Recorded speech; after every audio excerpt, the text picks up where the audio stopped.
Welcome back. So this week, new laws banning abortion took effect in 4 separate states: Idaho, Oklahoma, Texas, and Tennessee. Some young people in those states and others are not just sitting by and letting this happen without doing something. A Washington Post story this week details the efforts by teens across the country to take control over the message about abortion rights and sex education as well, including the Tennessee group Teens for Reproductive Rights. This is how a recent meeting they held in a park was described.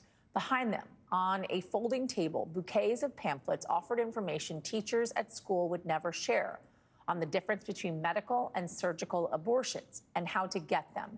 Beside the pamphlets sat items adults at school would never give: pregnancy tests and 6-packs of My Way emergency contraceptive. And the 4 young women who started this group join me now, from left to right: Emma Rose Smith, Lily Swain, Allison Nordstrom, and Paige Buckley, all 17 years old. And Allison, I know that you have been volunteered as the spokesman, so thank you for that. But of course, if any of you ladies want to join in as well and answer, we would love to hear from you as well. Allison, I know that you initially reached out to Emma Rose with this idea, with your idea of wanting to take action after the overturn of Roe, the Supreme Court decision.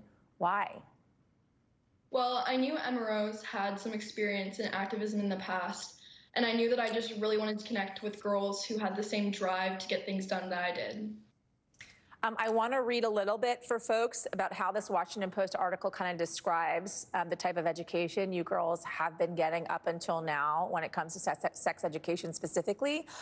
12 days after the teens' picnic, abortion would become illegal in Tennessee. The students wouldn't hear anything about it in school. State law does not require sex education, and it holds that schools in areas with high pregnancy rates must offer, quote, family life education focused on abstinence. Is that, Allison, pretty accurate of the situation that you guys are dealing with? Yes, it's definitely accurate. And what about your parents? How do they feel about the work that you guys are doing and forming this organization now to help other teens educate them about sex? Our parents have been very supportive.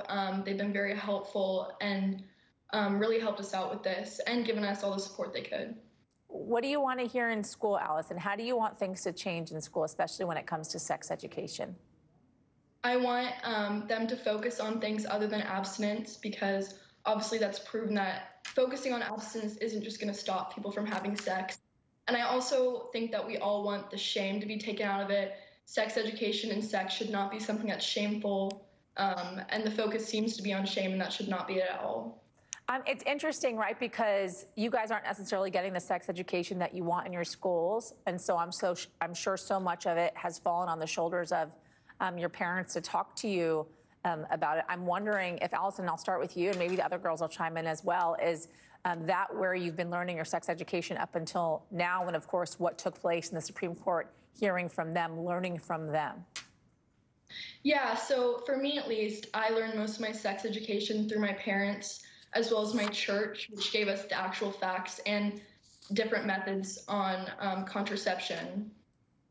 And I learned most of my sex education through hearing it through peers and friends, like on the bus after school, because our schools didn't really even teach us about our own bodily autonomy. So even that we had to learn from other people. Girls, anybody else?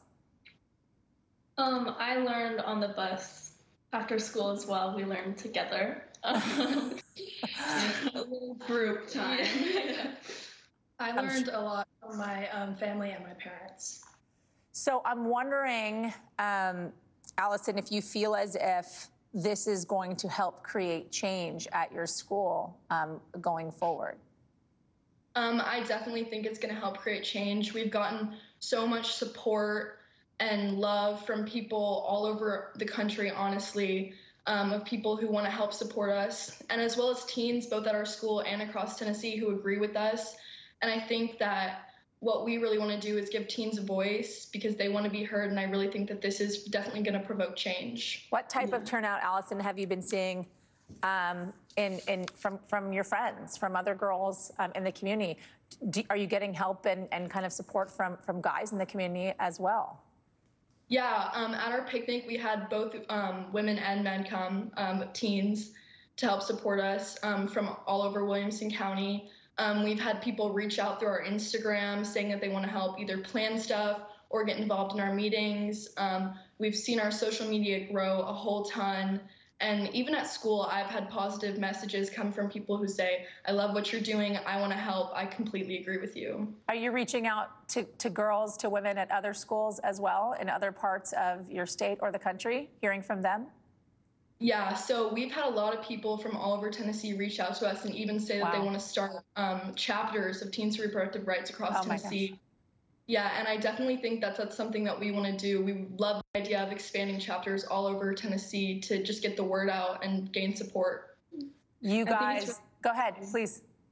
Oh, sorry. I think it's really awesome the amount of people from other states, too, that have DM'd us and asking if they can create their own chapters, too, because it's like, it's recognizing that this is a national problem, too, not just Tennessee's problem as well. So it kind of helps us grow a community even outside our backyard. I think you guys are super awesome. I'm always so impressed by activists, and especially activists at your age and wanting to stand up for something. So thank you for the work that you're doing and for sharing it with us today. Keep fighting, girls. Thank you. Thank you so Emma much. Rose, Lily Swan, Paige Buckley, Allison. Don't scroll the prompter, guys. I got to read their names. I want to read all of them. Thank you, girls, all of you. We'll be watching your work develop. We'll be right back, everybody.